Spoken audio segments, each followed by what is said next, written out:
Look, when you get a phone call about potentially doing something at the White House, you don't just brush that off. I've been in this business long enough to know when something could be historic, and this conversation we've been having falls into that category. I was sitting in my Las Vegas office going through the usual stack of contracts and fighter requests when my assistant buzzed in. "There's a call you need to take," she said. The tone in her voice told me this wasn't some manager trying to get his guy a title shot or another media request I could blow off. When I picked up that phone, the conversation that followed changed everything I thought I knew about where this sport could go. We're not talking about some ceremonial visit or a photo op with a few fighters in suits. We're talking about bringing the octagon, the lights, the whole production to the most famous 18 acres in America. The thing people don't understand is that when you're running the UFC, every decision comes back to one simple question. Is this good for the sport? And when someone brings up the idea of taking our fighters to the most famous address in America, that question gets a lot more complicated. If you want to hear more behind-the-scenes stories like this, make sure you stay tuned to everything we're putting out. I remember sitting in my office when this first came up. We're talking about fighters, we're talking about logistics, we're talking about security clearances that would make your head spin. But mostly we're talking about something that's never been done before. The UFC has been to a lot of places. We've been international, we've been in different venues, but this would be different. You have to understand where we've come from to appreciate what something like this would mean. 25 years ago, I was trying to convince athletic commissions that what we were doing was a legitimate sport. I was sitting in meetings where guys in suits told me mixed martial arts would never be accepted by mainstream America. Now I'm having conversations about bringing our fighters to perform in front of the leader of the free world. The first meeting about this happened in a conference room that most people will never see. I can't tell you exactly where, but I can tell you that when you walk into a room like that, you feel the weight of history. Every decision that gets made in spaces like that affects millions of people. And here I am, the guy from Boston who used to box in Revere, talking about octagon specifications and pay-per-view production values. The conversation started months ago.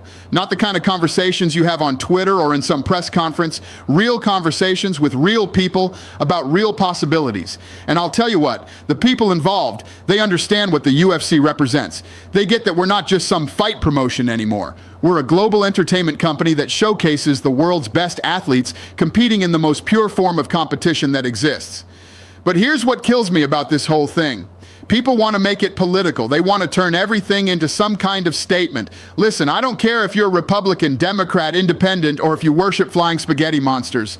When we're talking about the UFC, we're talking about the greatest fighters in the world competing at the highest level. That's not political. That's sport. The logistics alone would be insane. And you think putting on a regular UFC event is complicated? Try doing it when the Secret Service has to clear every single person who walks through the door. Try doing it when there are protocols for everything from where the cameras can go to what happens if someone needs medical attention. I had a 3-hour meeting just about camera positions. We're talking about sight lines, security angles, broadcast coverage, and backup systems. The guy explaining it to me had more certifications than I have championship belts in my office.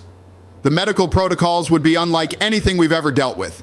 Every piece of medical equipment would need inspection and approval weeks in advance. Then there's the production crew. Our regular events use hundreds of people who would need background checks taking months to process. We've been looking at different scenarios. Could we do something in the Rose Garden, maybe something inside? The possibilities are there, but every possibility comes with about 50 complications you never thought of, like, did you know that certain types of lighting equipment can't be used in certain areas? Neither did I until we started having these conversations. The Rose Garden scenario would mean dealing with weather, sound, and security challenges completely different from indoor venues. The visual would be incredible, the octagon with the White House as backdrop. Indoor options have restrictions on weight limits, power consumption, and structural modifications in a building that's housed presidents for over 2 centuries. And then there's the fighter selection. That might be the hardest part of this whole thing. How do you pick who gets to be part of something like this? Do you go with your biggest stars? Do you go with your most reliable performers? Do you try to represent different countries, different fighting styles? This is the kind of decision-making that goes on behind every major UFC event. And there's always more to these stories than what you see on Fight Night. I've been through this calculation 1,000 times with regular events, but this is different. This isn't just about who can sell pay-per-views or who can handle the pressure of a big fight. This is about who can represent the sport on a stage like no other.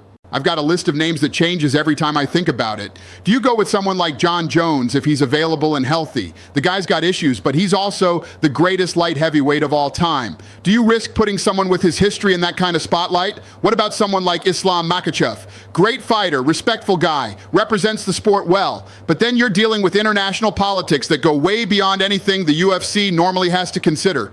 Maybe you go with someone like Sean O'Malley, young, exciting, American-born, clean record. But does he have the experience to handle that kind of pressure? Fighting at the White House isn't like fighting in front of 20,000 screaming fans in Vegas. It's a different kind of intensity altogether.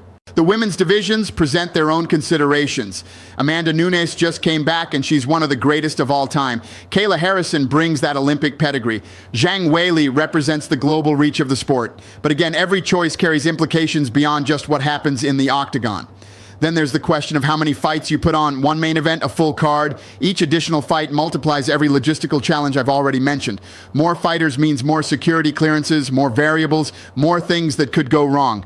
The thing that really gets me excited about this possibility is what it would mean for MMA. 25 years ago, people thought this sport would never be mainstream. John McCain called us human cockfighting. We were banned in New York for decades. We had to fight for legitimacy in every state, every commission, every media outlet. And here we are, potentially taking our fighters to the White House. That's not just validation for the UFC. That's validation for every gym owner who believed in this sport when nobody else did. That's validation for every fighter who took punishment in small-town venues for tiny purses because they believed they were part of something bigger. But you know what worries me? The same thing that always worries me when we're dealing with something this big. The pressure. Not the pressure on me. I've been dealing with that for decades. The pressure on the fighters. When you put someone in a situation they've never been in before, sometimes they don't perform the way they normally would. I've seen it happen. Guys who look invincible in training, guys who've been through wars in the octagon, and then they get put in front of the wrong crowd or in the wrong situation, and suddenly they're different people. The White House would be the ultimate version of that pressure test. You're not just fighting for a title or a paycheck anymore. You're fighting in front of people who make decisions that affect the entire world. You're representing not just yourself or your team or your country, but the entire sport of mixed martial arts. That's a weight that not every fighter can carry. I remember when we first went international, some fighters couldn't handle the different crowds, the different energy. Now imagine multiplying that pressure by 1,000. That's what we'd be asking these athletes to do. There's also the question of timing. When do you do something like this? You can't just throw it together. The planning would take months, maybe longer. And in this business, months is a lifetime. Fighters get injured, storylines change, the whole landscape of the sport can shift. I learned this lesson the hard way with some of our biggest events. You plan for months, you build the marketing campaign, you get everything perfect, and then 2 weeks before the fight, someone tears an ACL in training. Now imagine that happening when you've got the White House on the calendar. The business implications are staggering. This isn't just about the event itself, it's about what comes after. You think the exposure from something like this would be normal? We're talking about global media coverage that you can't buy at any price. We're talking about legitimacy in markets where we're still fighting for acceptance. But with that exposure comes responsibility.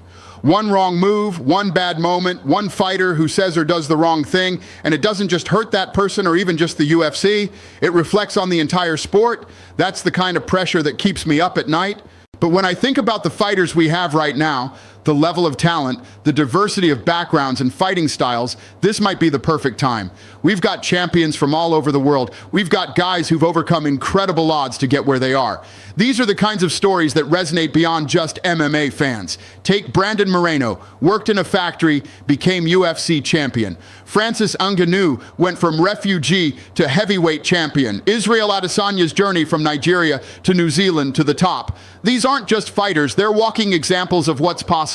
The security briefings alone would be something else. I've done a lot of crazy things in this business, but getting a security briefing from the Secret Service would be a first. They don't mess around, and I respect that. If we're going to do this, it has to be done right.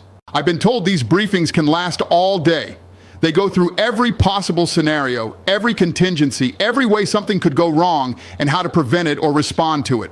They'll want to know about our security protocols, our medical staff, our emergency procedures. They'll probably want to talk to our fighters individually. The advanced team would need access to our facilities, our training camps, our normal operations. They'd want to understand how fighters prepare, how they behave under stress, what their normal routines look like. That's information we've never shared with anyone outside the organization. And that's really what this comes down to. If we're going to take the UFC to the White House, it can't be some publicity stunt. It has to be real. It has to showcase what this sport is really about at its highest level. It has to honor both the venue and the athletes who would be performing there. The production values would have to be flawless. We're talking about broadcast quality that exceeds anything we've ever done. We're talking about audio systems that can handle both the intimate setting and the global audience. We're talking about lighting that works for both live coverage and the historical significance of the location. People ask me if I think it's actually going to happen. Honestly, I don't know. There are so many variables, so many things that could change or go wrong, but the fact that we're even having these conversations, the fact that it's being taken seriously, that tells you something about where this sport has come. The insurance alone would be a nightmare. The production values would have to be flawless, broadcast quality exceeding anything we've done, with audio and lighting systems perfect for both live coverage and historical significance. 20 years ago, politicians ran away from MMA. They called it human cockfighting. They banned it in states. They tried to kill it before it could grow. Senator John McCain led a crusade against us that nearly destroyed everything we were trying to build. Now we're talking about bringing it to the White House. That's not just progress. That's a complete transformation of how people see what we do. I remember those early days when getting sanctioned in a new state felt like climbing Mount Everest. Every athletic commission meeting was a battle. Every newspaper article was negative. Every politician who mentioned us was trying to score points by attacking us. The New York ban lasted 18 years. 18 years of fighting in court, lobbying, educating people about what the sport really was. When we finally got sanctioned there in 2016, I thought that was the biggest political victory we'd ever have. This would dwarf that. The fighters don't know about most of these conversations yet. Some of the top guys might have heard rumors, but we're not at the point where we're making specific plans with specific athletes. That comes later, if it comes at all. But I can tell you that when word does get out, when fighters start to understand what might be possible, the reaction is going to be intense. These guys have sacrificed everything to get to the top of the sport. The idea of representing that sport at the White House, that's going to mean more to them than any championship belt. I think about guys like Matt Hughes, Chuck Liddell, Tito Ortiz, the pioneers who fought when there was no money, no recognition, no mainstream acceptance. They probably never imagined that the sport they were building would one day be considered for something like this. But I'll tell you this. If it happens, if we get the green light and we can work out all the logistics and security and everything else, it's going to be something special. It's going to be a moment that changes how people think about MMA forever. The questions are endless. What kind of fights would we put on? How long would the event be? Would it be broadcast live? Would there be a limited audience? All of these details matter, and none of them have easy answers. Do you go with one marquee fight that everyone can focus on, or do you put together a mini card that showcases different aspects of the sport? Do you include different weight classes, different fighting styles? Do you have both men's and women's fights? The broadcast considerations are unlike anything we've dealt with before. Normal UFC events are built around pay-per-view and television production. This would need to work for every media outlet in the world, in every time zone, with cultural considerations we've never had to think about. One thing I know for sure, if we do this, it's going to be first class all the way. The production value, the fighter selection, the execution of the event itself. There's no room for error when you're operating at that level, in that environment. The ceremonial aspects alone would be incredible.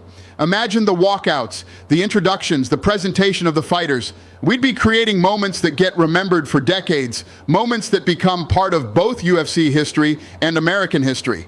The more I think about it, the more I realize this could be one of those defining moments for the UFC, not just for the organization, but for the sport itself. The kind of moment that gets talked about for decades, the kind of moment that changes everything that comes after it. There would be challenges we haven't even thought of yet. International broadcast rights in a setting like this. Diplomatic considerations if we have fighters from countries with complicated relationships. Protocol questions that our lawyers have never had to research before. But that's what makes it exciting. That's what makes it worth pursuing, even with all the complications and uncertainties. We've built the UFC by taking calculated risks, by betting on the sport and the fighters when nobody else would. Will it happen? Like I said, I don't know. There are conversations happening. There are people involved who could make it happen, but there are also a million things that could derail it. That's just the reality of operating at this level. The timeline alone is daunting Between the security clearances, the logistical planning, the coordination with multiple federal agencies, and the normal UFC production requirements, we're looking at months of preparation for what might be a 2 or 3 hour event. But sometimes the most important things are the hardest to accomplish. Sometimes the events that matter most are the ones that seem impossible until they're not. But the fact that we're even at the point where this is a possibility, that's something worth being proud of. That's validation for every fighter who ever stepped into the octagon, every fan who supported the sport when it wasn't cool, every person who believed in what we were building when everyone else was calling us barbaric. The sport has come so far from those early days in Denver, from the tournament format with no weight classes and minimal rules. We've evolved into something that showcases the absolute peak of human athletic performance, wrapped in production values that rival anything in entertainment. So we'll see what happens. These conversations are ongoing, and when there's something concrete to announce, you'll hear about it. But until then, all I can say is that we're exploring every opportunity to take the UFC to new heights. Keep watching for updates on this and all the other moves we're making to grow this sport. And if that includes the White House, then that's exactly what we'll do. Because that's what this sport deserves. That's what these fighters deserve. And that's what the fans who've supported us through everything deserve to see. Their sport being honored at the highest levels of American society.